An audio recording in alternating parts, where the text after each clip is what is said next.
It's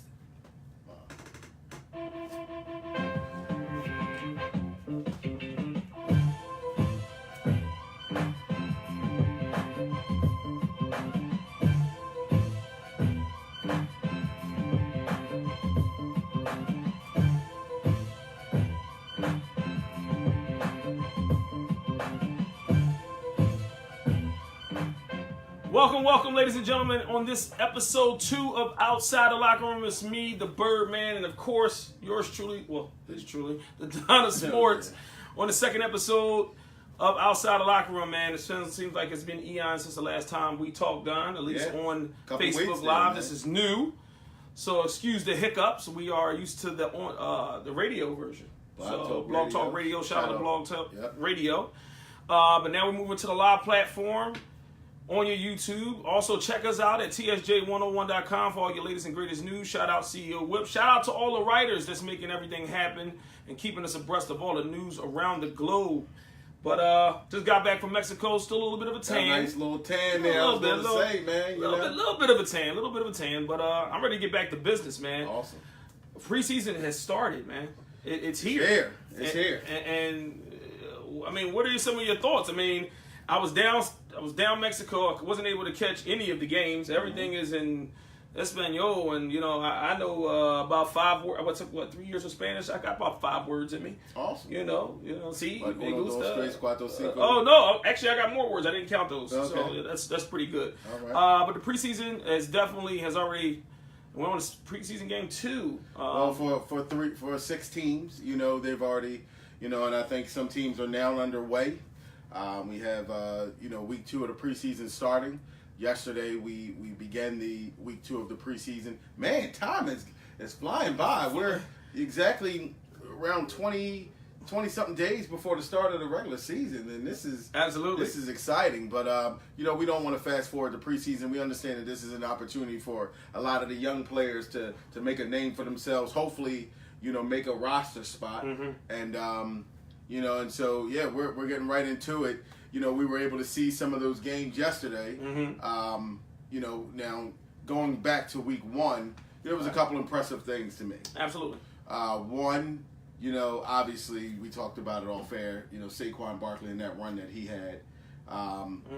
First out the gates. Out the gates. And there's a lot that went into them. When you look at that offensive line for the Giants is going to be pretty bad this year. Wow. We've seen the right side, Eric Flowers, who they tried at left tackle last year, was a huge mistake. And so they moved him to the right side of the line to try to get, some confidence there with him. Obviously, they, signed a multi-million-dollar deal to Nate Soldier. Okay. And in that run, that magnificent run that we've seen that he had, Saquon Barkley, there was a man, that was missed.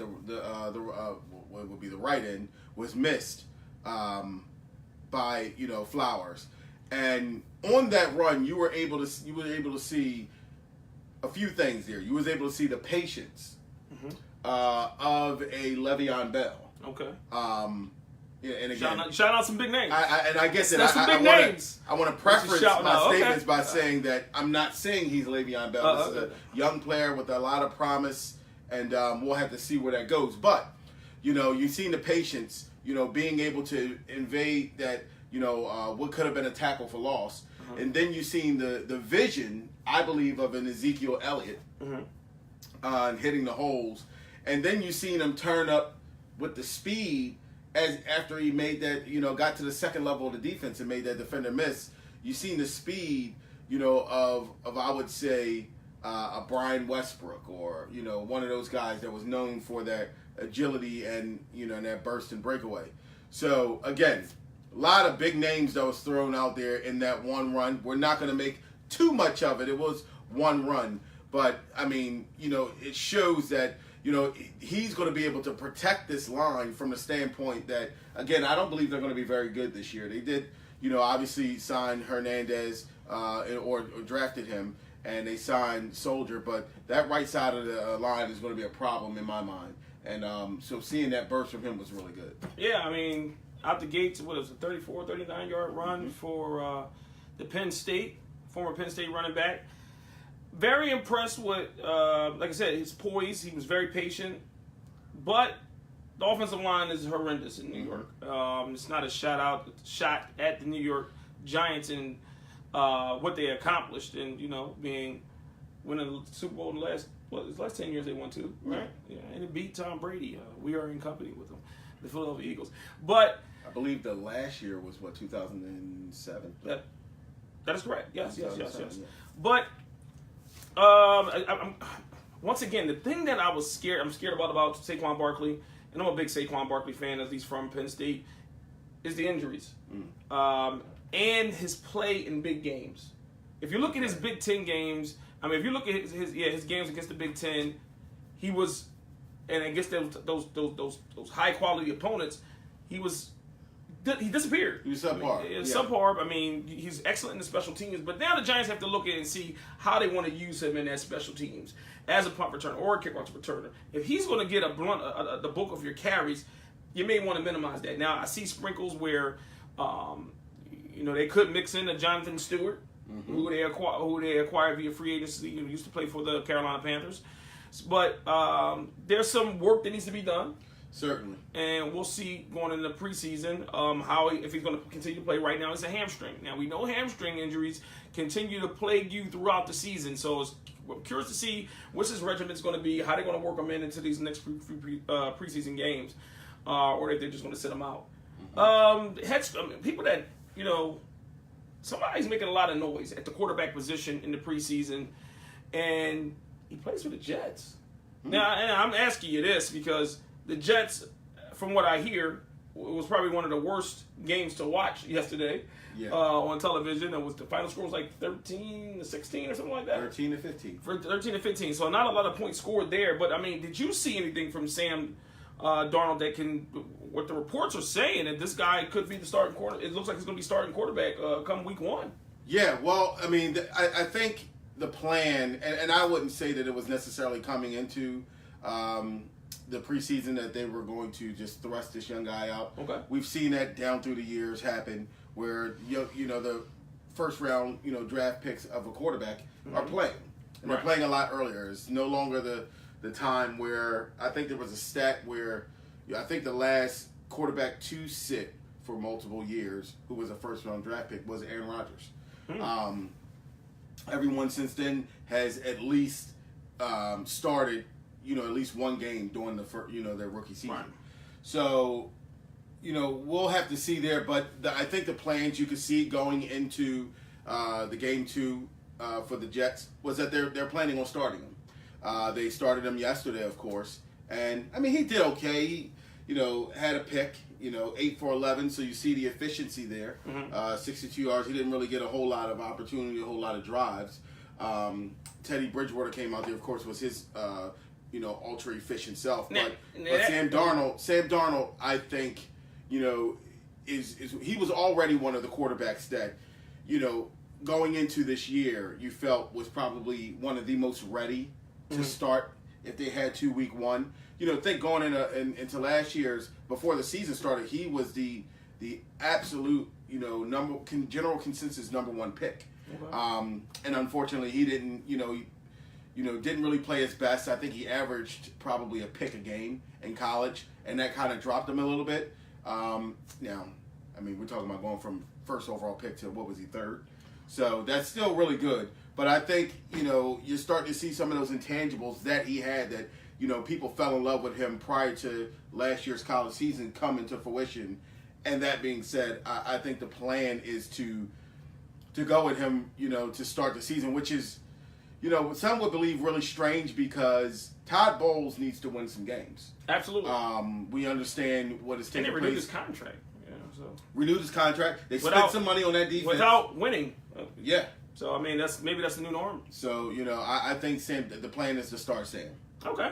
Well, now, being though that Sam Darnold could be the starting quarterback, and we know there's another veteran that's on that team that's making a pretty penny. Mm-hmm. Now you come to Teddy Bridgewater. 2 of them, actually. Well, Teddy Bridgewater's 1 year. Well, they're both 1-year deals. Yeah. But, of course, your veteran is a little bit more expensive. Now, now the Jets are in the driver's seat. If they say this is their franchise quarterback, now they're in the driver's seat to say, hey, we can move Teddy Bridgewater. Yeah. Now, Teddy Bridgewater looks very promising in the preseason. So has RG3. And I put them in the same category because they both had pretty bad, well, they both were injured. But of course, Teddy Bridgewater was a little bit, his was horrific. Yeah. And we didn't even know if he was going to play football anymore. Yeah. You know, plus the young man came back healthy. He's ready to go. And he's performing in the preseason. Now, if you're the Jets, who are you moving? How are you moving Teddy Bridgewater? What team would you look?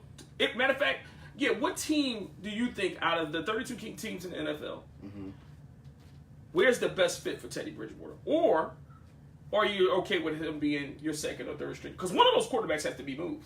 Well, I think Teddy has shown that he wants to play.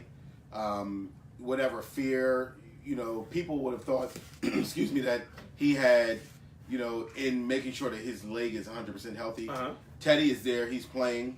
He's very efficient. 10 of 15 yesterday for 127 yards. A touchdown. Did have the pick, but it really wasn't, a horrific thing. I think Teddy Bridgewater will find himself probably, listen, we know that at some point, this is the NFL. Right. At some point, whether it's in practice, whether it's in a preseason game, especially in this next game, as 2 or 3 where quarterbacks are going to play a little longer. We've seen Tom Brady play, a lot longer than what we thought he would yesterday. Somebody's going to get injured. Now, you don't wish that on anybody, right? But it's just inevitable. So somebody's going to get injured, and I think Teddy Bridgewater is going to have an opportunity, or the Jets are going to have an opportunity to leverage, his efficiency. So what they're doing is they're just throwing him out there, allowing him to play right now, and build up that equity that they have in him, and then they're going to look for that similar situation that the Eagles had with the Vikings, where Sam Bradford went down. The quarterback for Teddy Bridgewater went down. Sam Bradford was traded to the Vikings for a first round pick, and that's essentially how it's going to happen. So it's funny how the musical chairs works in the NFL. It continues to it's just musical chairs.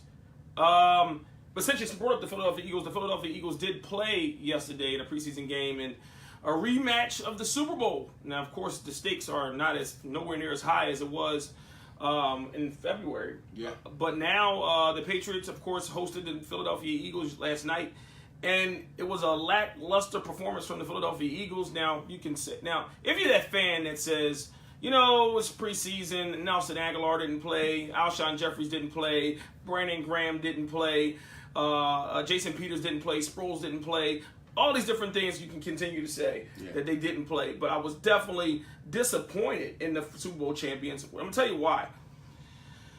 One, the lack of urgency on the defense and the offensive side of the ball. Now, Philadelphia flew banners around the stadium.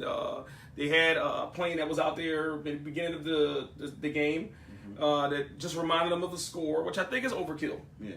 I mean, with all due respect, Philadelphia's won a Super Bowl, and we reside here in Philadelphia. It was a great thing.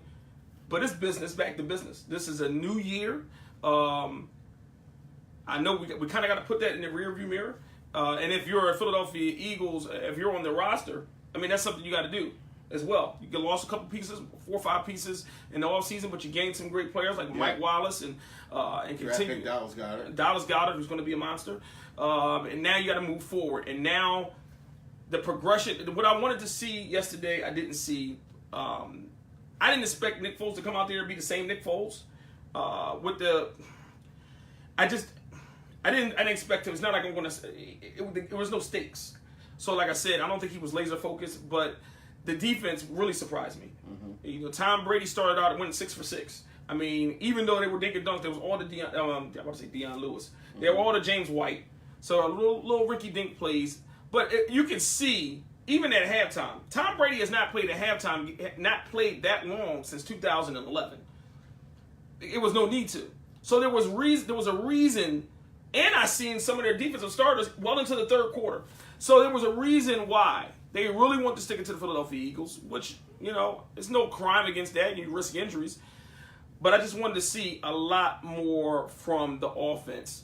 Offensive line was horrendous, especially on the left side. A guy that came in and really stepped in for Jason Peters when he went down, had a pretty good season. I didn't see anything from him this game one, game 2 of the preseason against the Patriots. And could you tell me who their Patriots DN was? You cannot. So he didn't go against the upper echelon defensive ends. So, and as a punishment, I seen Doug Peterson kept him in there for almost the entire game. So, what are your thoughts? I mean, listen, asking me, am I overly concerned about what I seen yesterday? Oh, not overly.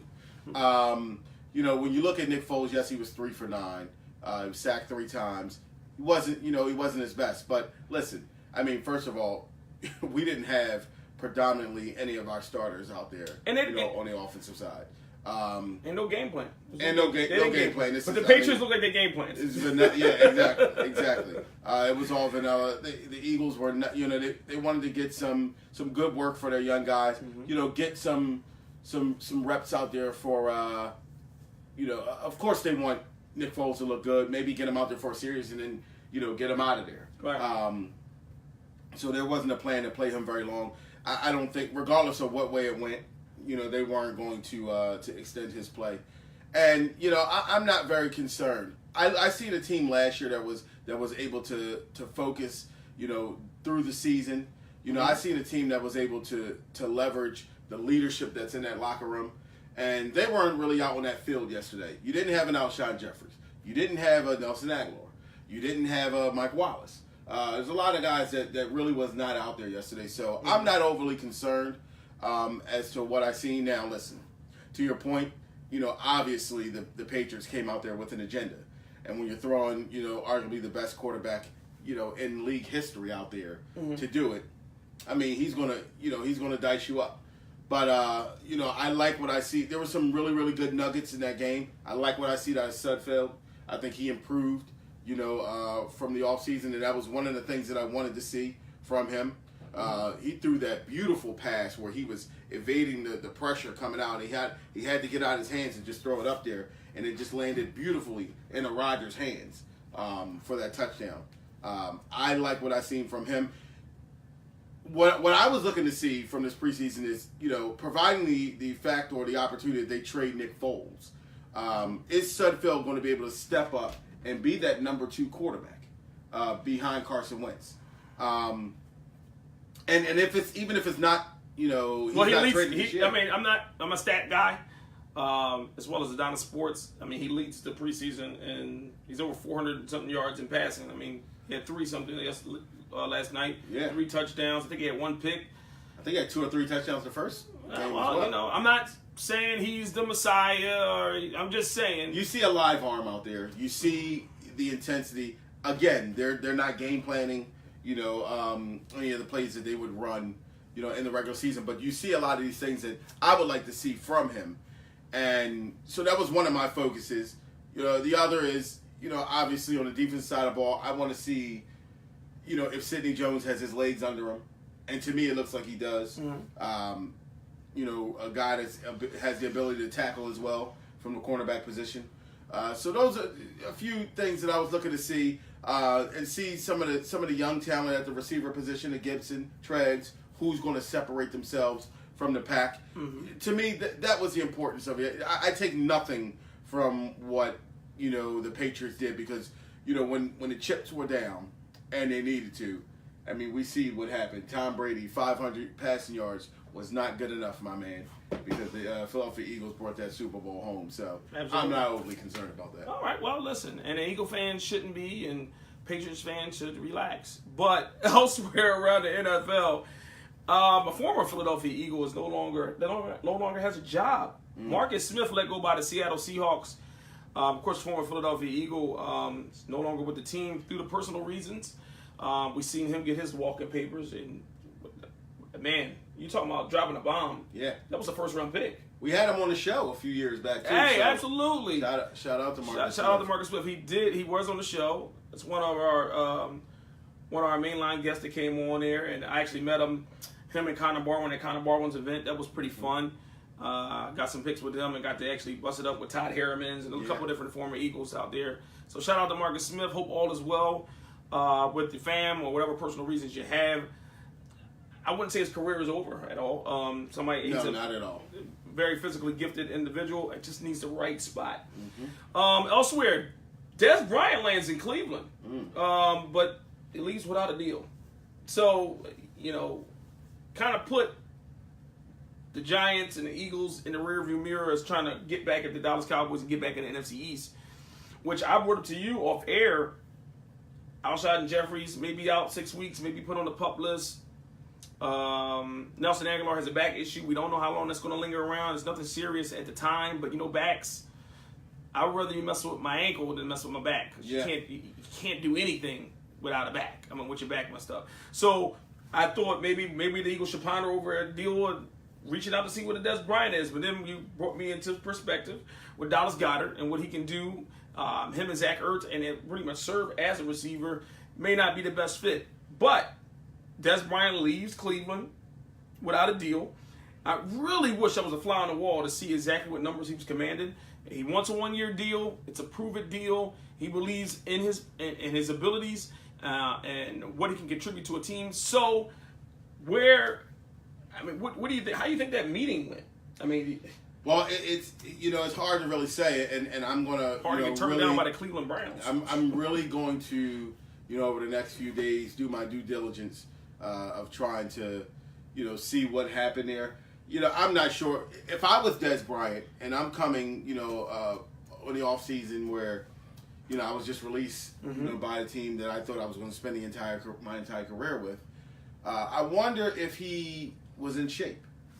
Did he get out there and do a workout for the Browns, or did he just run on his high horse of saying just check out my film for what I did in 2014? Well, Dez, this is 2018, and your year 15, 16, and 17 were nothing like what you did in 2014, and you really have limited options at this point. So I really want to dig deep and see what happened there. But my guess was just when you take a look at the Browns situation, they have Jarvis Landry, who is just proven to be not only physically gifted but a leader in that locker room. If you've been watching the Hard Knocks, take a chance to go look at some of the clips that he has. The guy's a leader. When you look at Josh Gordon, all indication is pointing to him coming back. They've been very, very open about it now. They don't know exactly when, but he's coming back. And if you're worried about if Josh Gordon didn't get any preseason reps, we see this guy come straight from being out of the league and the latter part of last year and still set the league on fire. Absolutely. Coming out. So I'm not too concerned about him not getting preseason reps. And although I know that there's a new quarterback in the helm and also a new offensive coordinator with Ty Helly, so you want to obviously find yourself from a play standpoint. But he's one of the best out there, so I'm not too worried about that. And then they got that young kid who's been out of Florida, who's had some problems off the field. Of course, most notably and recently with the marijuana in his car and things of that nature. So, but I think they're very, very comfortable. I think all the NFL has marijuana in their car. Did I create controversy? I don't know how you could come out and make a blanket statement like that. Except Carson Wentz, we're going to ask we're going to ask them to delete that out of there. Oh, edit that. Okay. But so I think they're very comfortable in what they're doing. Here's the deal, Dez. You didn't answer Dorsey's calls when he was calling just to bring you in to can't see where you are, in your progress, in your off-season progress, and then. I think Dez sat back and seen some of the competition that was happening on Hard Knocks, seen them in that first preseason game, please. And said, what? Please, this is where we start. This is where we start. This is where we separate. You're not going to come. And I'm defending a former Cowboy. I'm defending a former Cowboy. Go ahead. He's a man's man. Don't disrespect Dez Bryant. Yes, I'm an Eagle fan, but I'm just going to tell you, Dez Bryant didn't see the Hard Knocks and wilt because of the different things that was going on in Cleveland. Yeah, the last thing that was there, the good there, is gone. LeBron James. So what does he think? He's coming to the land now, and he's going to, be the heir apparent or the next You coming? can't be the heir apparent to LeBron James. That's just foolish. But you're acting like he sees. What other teams are interested? I want to know. Because Dez came out and said my visits start. That's plural, not in the singular. Okay. Plural. My visits start next week. I'm coming to the land to see you, Dorsey. Okay, we understand, and we see. There's a certain maybe future Hall of Fame quarterback out there that plays in the frozen tundra. That needs a wide receiver. Says who? Yeah. Are you going to go into that season? Maybe says Rodgers, flat blasting all of his receivers. Yeah, he blasted his receivers. And you listen, McCarthy has to help this guy. Aaron Rodgers has been, I don't want to say irrelevant, but he's won one Super Bowl after coming out of the shadows of Brett Favre. Brett Favre had receivers. The one receiver that they had in Green Bay, they showed the door to without telling Aaron Rodgers, which is a major insult. They gotta right this wrong. How you right this wrong is you're bringing Dez Bryant. You're bringing in Dez Bryant, a guy that I believe has a lot left in the tank. And with what is a lot? Okay. If he has a lot left in the tank. If this is the tank, the top of the tank, he's about here. He's about here. That's not good. That's very good. Not good. If this is the tank from here to here, he has about here. At 29. At 29 he's already down a quarter tank. Hey, I can like this now. He's not a cowboy.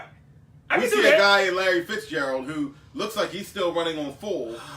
Larry Fitzgerald is great in the slot. But he's not running by you. And Dez Bryant is? Why haven't we seen that since 2014? Well, you have Dak Prescott, who is check down Charlie, and he hands the ball off to Zeke. That's all he knows how to do. What I don't know. He looked pretty good throwing into that rookie receiver in the first game to me for that touchdown. What's his name? I couldn't tell you either. I don't know anybody on Dallas but Dez Bryant. Ezekiel Elliott and Dak Prescott. That's a lot. DeMarcus Lawrence. We see Tavon Austin, doing his best impression of Moss. Moss and receivers out there in practice. Listen. Even Tavon's emerging from the abyss, coming out from. So Tavon's better than Dez Bryant. Tavon was just on the Rams as a running back. He's like 5'11". I'm not going to say he's better than Dez Bryant, but what I will say they can't be mentioned in the same. What I will say is Dez Bryant's best football is behind him. Now that being said, if he was willing to work hard enough, and I know he's a hard worker, but at the things that he's good at, if he's willing to work hard and transition himself into learning more routes in the route tree, okay, and being able to play out of the slot, maybe he could prolong his NFL career. But we have not seen that from Dez Bryant. So for you to tell me that he's here with his, with how much he has left, I was a little bit lower. I was like right here. You keep getting lower. Unbelievable. My hand, I was in the gym. Okay. My hand is a little heavy, Okay. From the weights. Has Dez Bryant been in the gym? Oh, absolutely. I'm pretty sure. Because I want you to know there's concerns, from a lot of people that the reason why he has not taken, any, you think he got fat? You think he got fat? I'm not going to go that far. I haven't seen that man. You think he just eating the bag of chumpies sitting on the couch? couch? No, I'm not going to go that far. But is he in football shape? Is he conditioned the way he needs to be? Of course to come in the camp and battle. Well, of course he's going to be behind the condition. He's not getting hit. Even if he's out there working out with the TO, he's not getting hit, running routes, catching balls. Everyone's going to have to get in football shape. You're not getting hit. He's not walking around in pads playing with other teams. Of course. T.O. is 44 years old. I haven't seen T.O. on a team. He's better than Dez Bryant right now. And we've seen T.O. out there running hills, working tirelessly, working out with where's the video of Dez Bryant? Well, you don't compare Terrell Owens running comebacks, running digs. He's a private person. It's private workouts.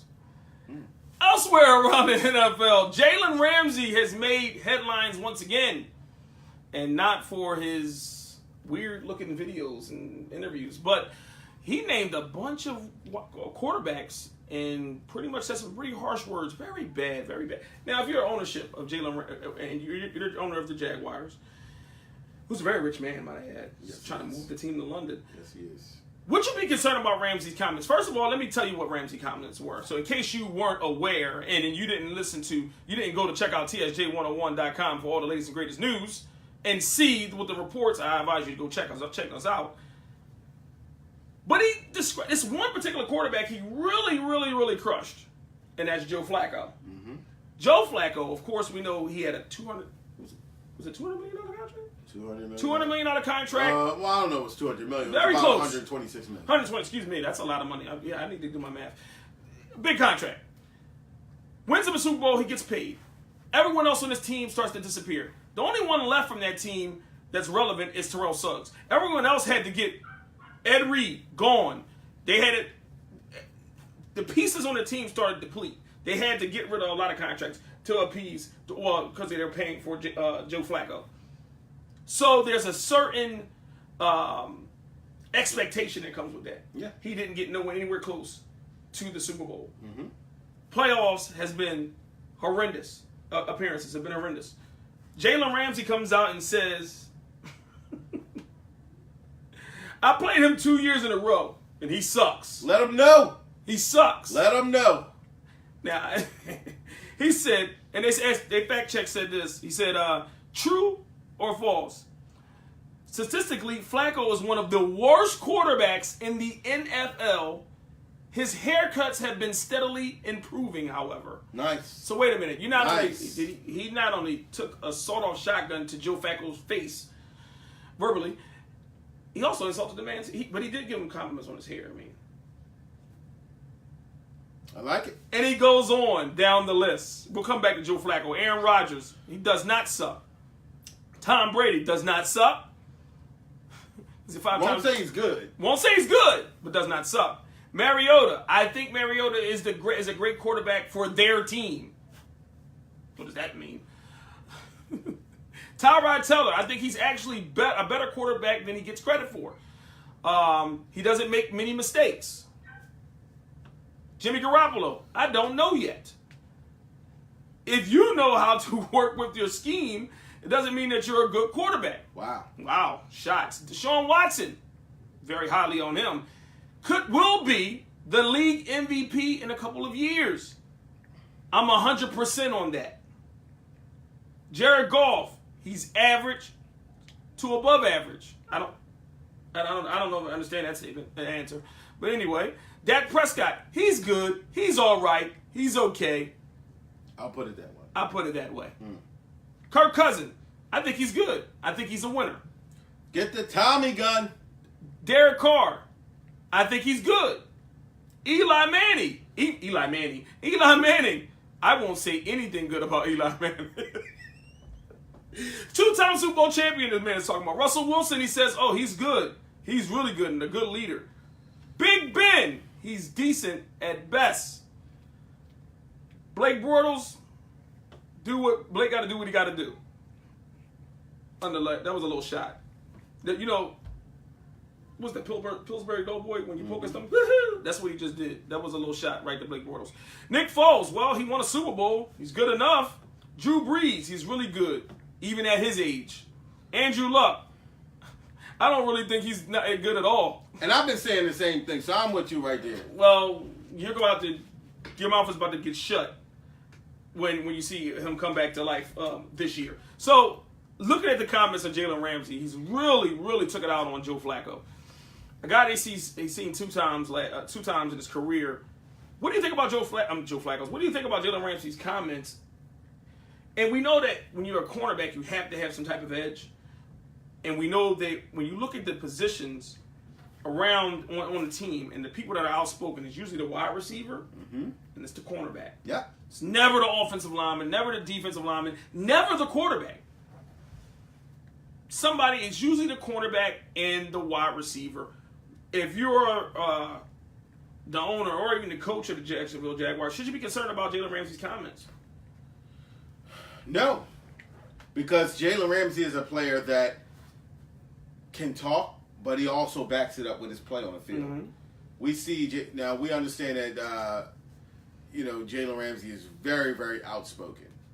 You know, he's been that way since he's touched the green. I don't remember him doing that in Florida State.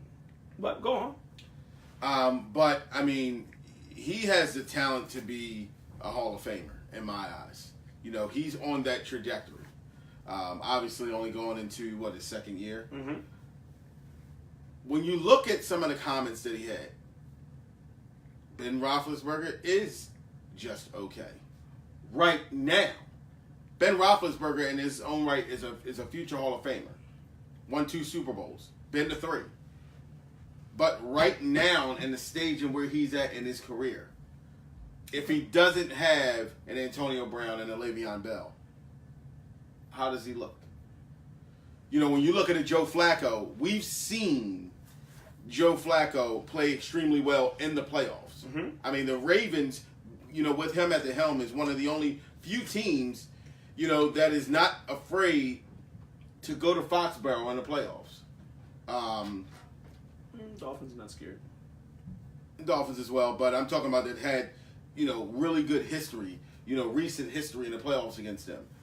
However, Joe Flacco hasn't been anywhere close to the, you know, playoff Joe that we know since he won that Super Bowl.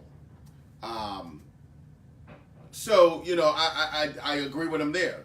I agree with him what he said about Deshaun Watson and Wentz. Listen, a lot of people may be skeptical of Deshaun Watson because, you know, we only seen such a small sample size of him in his rookie season. But prior to him getting hurt, he actually was number 1 in fantasy for all your fantasy fans. Number 1 in quarterback in fantasy. But he also was playing at a high level. You know, look at what he did going into Seattle.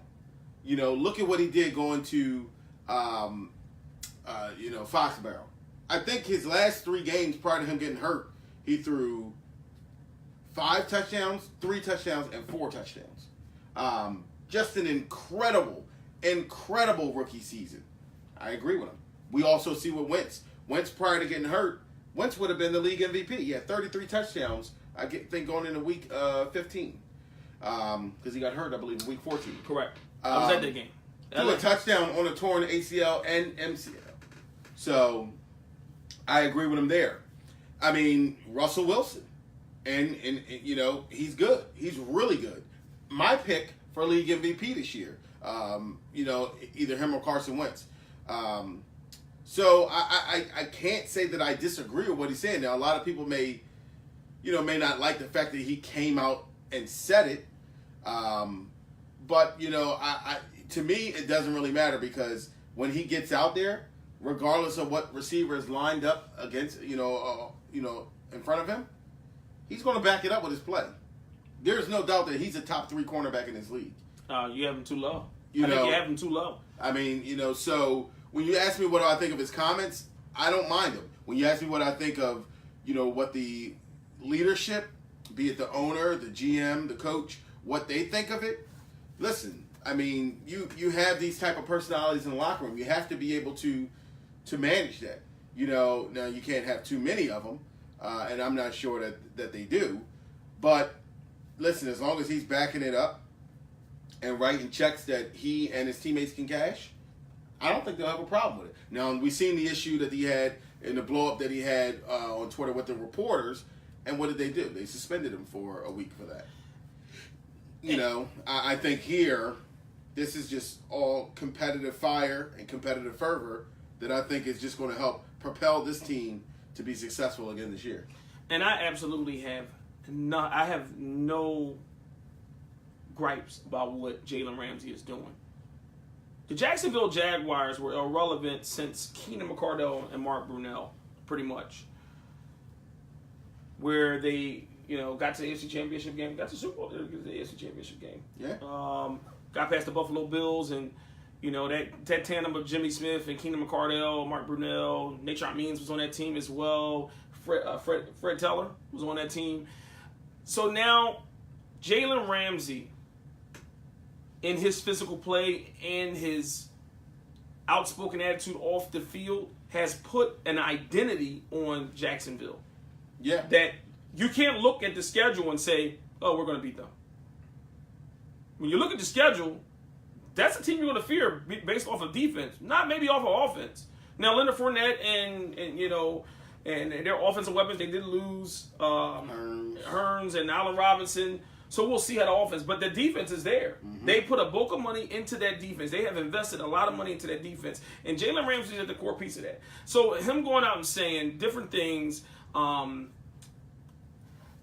think this is going to do more for Joe Flacco's career, because not only do you have a rookie quarterback who the fans are salivating into throwing into the lineup right now, but you also have people saying that you're not good enough, and Jalen Ramsey is adding to that fire. So this should fire him up.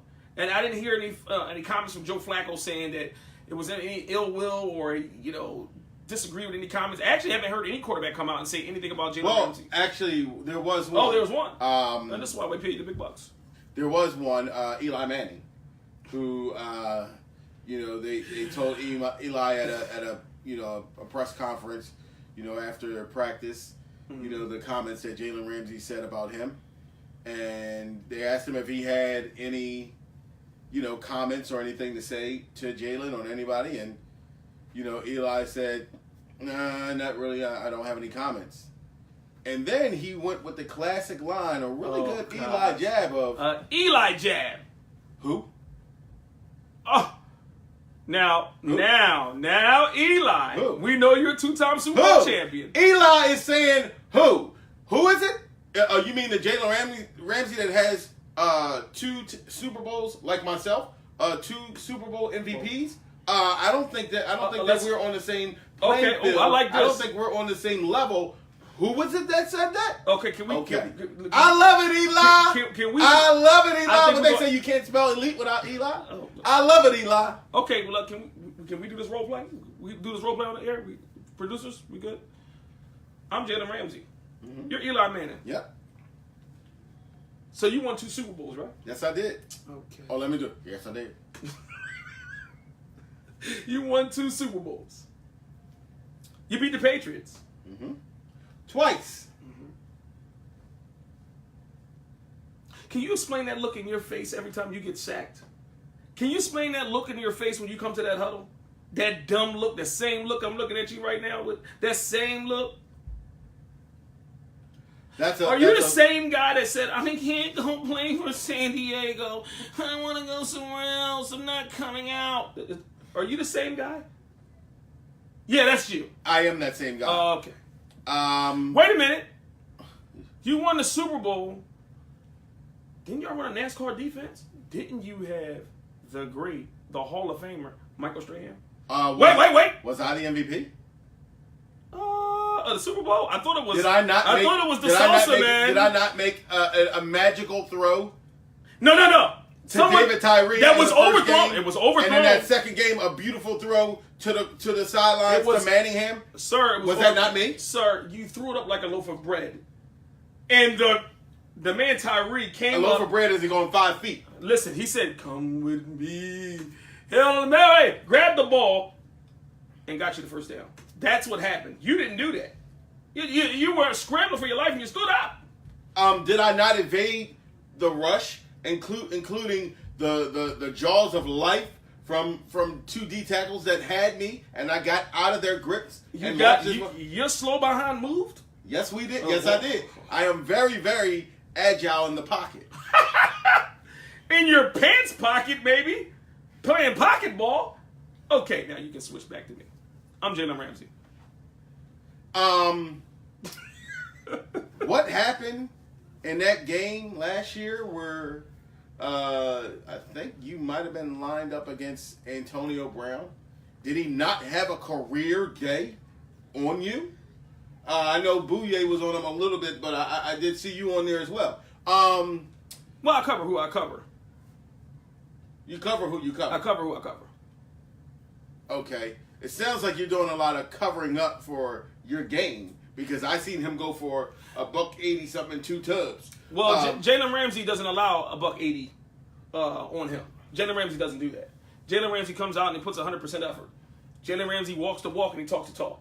Jalen Ramsey actually held Antonio Brown to under 100 yards when he covered. Jalen Ramsey doesn't. Jalen Ramsey doesn't allow 100-yard receivers. Was it you that I seen AJ Green put you in a chokehold? One of the overrated receivers that's in the game and slam you.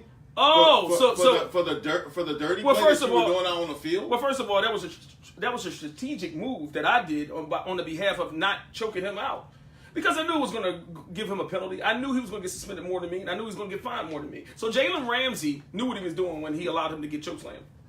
See, this is why you are Jalen Ramsey and not Eli. So you like to talk a lot. You got to answer for everything. I'm sorry. I'm just going to show you these 2 rings right here, and hope and wish that one day you can get those. Well, let me see that ring. That looks like a marriage ring, so you don't have anything, sir. We have the same amount of rings. So, and that's how it will go. Jalen Ramsey is one of the number 1 cornerbacks in the league. You know, who are you going to put up there? I mean, you got the guy over in Minnesota, maybe number 1. And then it's Jalen Ramsey. I mean, Patrick Peterson falls in that 3 range. You know, I don't know. I got to see some more from Patrick Peterson now. I had him as number 1. But Jalen Ramsey is right there at number 2. Yeah. You know, and like I said, it helps him he gives the team an identity. So I have no problems with him saying it. But here's the question. Here's the question. Right. We heard what he had to say about Eli. We heard what he had to say about Joe Flacco. We heard what he had to say about the young quarterbacks that are up and coming. He even talked about Blake Bortles. Let's forget that. But that was my. But he really did not elaborate on Blake Bortles. If you look at the comment that he said Blake do what he got to do. Oh, does he? He does. So does he have to throw pick sixes every single week? Do I need to pull up Joe Flacco's stats? Joe Flacco. Do I got to bring up Blake Bortles' stats? Because bring him up from 2 years ago. No. We're not talking about 2 years ago. Because 2 years ago, a lot of things could happen. You could have been. He's pedestrian at best. I mean, are we sitting here getting ready to? No, I'm not saying that, but he did what he had to do. He helped the team to get to the playoffs. He actually had a good game against the Patriots, despite losing. They were winning the game. The Patriots should have been. Question. If the Jags would have did what they were supposed to have done, and traded Blake Bortles or cut him and signed Kirk Cousins, how much more of a threat would they be in the AFC? I heard a tremendous. How about Case Keenum? No. Hated it. No. Case Keenum's not good. He's not good. He's not good at all. You want to talk about last year? You know Case Keenum. Blake Bortles had let me tell you who Case Keenum is. Case Keenum is Sam Bradford. Sam Bradford. He is not Sam Bradford. He is not Sam Bradford. Okay, let's see. How many points did he put up on the Philadelphia Eagles?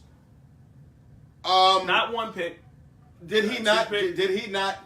Okay. But did he not? I can count. Drive them down there for that opening touchdown where he just boom, boom, zip, zip, zip, zip, and we were like, man, the Eagles might be in for a long day. And what happened? His team around him failed. Oh, his team. Yes. Oh, I thought a bird swooped. They were pumped from the word go. I thought a bird swooped down from the heavens and just took its talon and lit the air out of the Minnesota. I didn't even hear a horn. Did I hear a horn? I mean, you're in Philadelphia. What are you going to hear that? Hey, they bring those horns out. They bring them horns down here. Come on, man. I seen the horn up in L.A. Don't get it twisted. My point is Blake Bortles, I believe, is a hindrance to that football team becoming what it could. Listen, they've been building that defense for some time. Okay. They've been building that defense for a few years. There's a lot of first round talent on that defense, and then they went out and did the right free agency moves in getting a Malik Jackson and getting Calais Campbell. That defense is right there. Even offensively, they went out and got Austin Seferian-Jenkins, who had a pretty good year last year, to replace Mercedes Lewis. Seferian-Jenkins? Austin Seferian-Jenkins, ASJ. They also are, putting a lot of stock in Marquise Lee, who had a really good year last year. True. Putting an opportunity for him, and we understand what they can do in that running game. You have an adequate quarterback back there. That team is going from, you know, a playoff team to a serious title contender. Mm-hmm. So Blake Bortles, I think my point is Jalen Ramsey could have came out, since he wants to be so real about all the others, and again, I don't have a problem with any of his statements. I actually agree with a lot of what he said. But I wish he would have elaborated a little bit more on Blake Bortles and truly what he thinks. Well, you can. That's your quarterback. Like T.O. said, that's my quarterback. But you being real. You're spilling the beans. You're telling it all. I'm pretty sure he's not stupid. Jalen Ramsey may be a lot of things, but he's no idiot. But, you know, I mean, wouldn't you do? I'm not going to go out there and crush my quarterback so I can lose my job, so I can get suspended, so I can get sat down. He's going to lose his job? Well, listen. He's not losing his job over Blake Bortles. Listen, he can be benched. We seen a cornerback over there that was one of their star cornerbacks in New England get benched for the whole game and cost them the Super Bowl. So it can be done. That's the greatest coach that ever played. I like Malcolm Butler. He's no Jalen. Well, guess what? He's going to be mentioned pretty handsomely, though. I'll tell you. Pretty, yeah. What's the Migos song? Handsome and Wealthy? 60 million, something like that. Handsome and Wealthy. Listen, before we close out, I got to talk about one thing that I did not like, and I need to talk about this. I want to talk about this a lot more. Yes, I'm giving you the Muhammad Ali finger. I'm talking about this helmet rule. This helmet rule is horrible. Philadelphia Eagles last night looked like it was the most penalized team from this helmet rule right now. Now, I'm trying to get, and folks, we're on, of course, we're Facebook Live. You guys can hit us up on the message board. Let me know how you're supposed to tackle an individual if you can't lead with the crown of your helmet. Now, I didn't say put the helmet in his face, put it in his chest, but how do you tackle? You're taught to tackle, Pop Warner. You're taught to tackle a certain way, and it's always with your head down. So if you can't do with your head down, am I just supposed to grab you by the shirt and swing you around like a helicopter? Like, am I just supposed to go after your legs, which could increase injuries? How are we? Tell me, Donna Sports, that this tackling rule is something they're trying to put in place to bring awareness to the players, that maybe if they will revise this or reassess this and maybe pull the reins on this before the season starts? Or do you think this is going to be here to stay for the rest of the year? Oh, this is here to stay. Wow. You know, the referees have already been warned. Unbelievable. You know, if it looks like it, throw the flag. Don't hesitate. They are very adamant, and I am in agreement with making this game safer. Now, that being said, I know you have your people who, you know, have watched the game for long before I was born. Right. That are going to say, man, you're taking the fun out of it, the instinct out of it, all those things. But listen, they have a responsibility to these new findings with CTE and the development of that, and there's still a lot of information that needs to, you know, be updated and come out about that. They're trying to make this game safer while also keeping this game fun and exciting for the fans. And, you know, you're asking how can you complete a form tackle without leading with the crown of your helmet? Instinctively, it's tough because, you know, you're firing on all cylinders as a defender. You're going 80 miles an hour. But that's what they're doing. They're kind of breaking down the tackling formation and rebuilding it right now. And how do you rebuild that? Essentially, am I supposed to hug you? Am I supposed to hug you down? What they want you to do is to, when you're going in for a form tackle, okay, is to have your head and your chin up. How do you do that with Ezekiel Elliott running full force with his head down? Well, I jump on his back and ride him into the sunset? They're calling that with the runners now who are leading to collision with the crown of their helmets down as well. So that's not something that's just one-sided. You know, maybe I'm old-fashioned, but the game of football is now being tarnished right now. I'm not. Only thing I understand the CTE, and I have a 4-year-old and an 8-year-old. One 8-year-old wants nothing to do with football. My 4-year-old, maybe some hope there. So it's also an extra awareness to see if I want him to play football because of the CTE. Or do I want him to play baseball? I want him to play some kind of sport. And whatever he likes, he likes. We're going to roll with it. But Dad has a particular love for football. So I recognize that. I would rather the players know the risk now with these CTE. So you've seen some players back out and say, my son will never play football. Steve Young, my son will never play football. Other players have said, my son will never play this sport. which is fine. Being though they know the risk, these guys are still don't have guaranteed money. That's the first issue. Okay. I would focus on guaranteeing these players money, and it's running at their own risk. Just like you have any MMA fighter. There's no guarantee when you get knocked out or if your jaw gets displaced. Like, you could have CTE from that. But they're paid. I would focus on paying the players because the NFL has been around for eons. I keep using that word today. It's the word of the day, eon. I would focus more on that side of the ball and that side of the sport than making the game safer. Because right now you turn into a flag football league, and this game is not meant for that. This is a very ferocious sport. CTE. I want to know if there's any CTE in hockey because they can full-fledged take their helmet off and start punching your face in. So I mean, but there's no reports being brought up about NHL and what's going on there, which is, like I said, a brutal sport. Leave it alone. Leave it alone. You have information like this. Okay. Now, you're not only just looking at the safety of the players and everything, but also you're considering the business aspect of this multi-billion-dollar conglomerate, and you have revenue that is being lost, yearly, because people are really concerned about this. Some people may even protest the game because these things are going on. This information is going out, and they feel like the NFL is burying it or whatever the case is. If this is affecting your bottom line, affecting the issues moving forward with the league, I mean, what is owner supposed to do? What is the commissioner supposed to do? Who works for the owners? That's something that I think it has to be addressed. So I hear what you're saying, but I also have to take a look at what's going on, from a revenue standpoint and ultimately the safety of the game. If you can make it fun, not really change too much in that regard, and still make the game safer, I'm all for it, man. I mean, yeah, and I'm for it too. And I know we're coming to a close, folks. I want to thank everybody for, of course, looking at the show on Facebook Live, our second show. Once again, follow us on TSJ. Check out the website, tsj101.com, for all your latest and greatest news. We cover all sports. Check us out on the blog as well.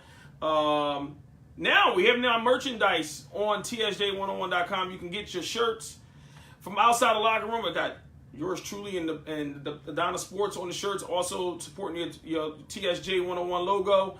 I got to get me a couple of them, man. Yeah. I hope you got 3X's out there, Whip. Right now, I mean, I'm really a 2X, but I just like the way the 3X fit. Yeah, you just bloated this. Bloated. I'm not. Jesus, folks, we will be back next. We got to get back into this because this is a very touchy subject, man. And you got fantasy football, you got people that got red zone. It's already taken away from the revenue of the NFL. And if you attack this with this, there's going to be a team that's in the playoffs that makes a stop for a touchdown on first down, and they call this penalty, and it's going to mess them up. And it's going to be raining hellfire when that happens. And that's what I'm afraid of. First quarter, there's going to be a big play where this messes things up. And now, even though the owners are, majority have agreed, now you're going to start seeing people complain. And I hope my team, your team, is not one of those guys. Because after I seen what happened with the Eagles game yesterday, on that the Malcolm Jenkins hit was okay. That wasn't ruled for top of the helmet. That was a unnecessary roughness. But it was just too much. I don't know how to tackle people. Now I have to get a crash dummy and stand them up and try to figure out how to tackle a man when he's running at you full force. And that's not giving me a clear practice run. So I don't know. Folks, we'll be back here, same bad time, same bad channel next week, 7 to 8. Check us out.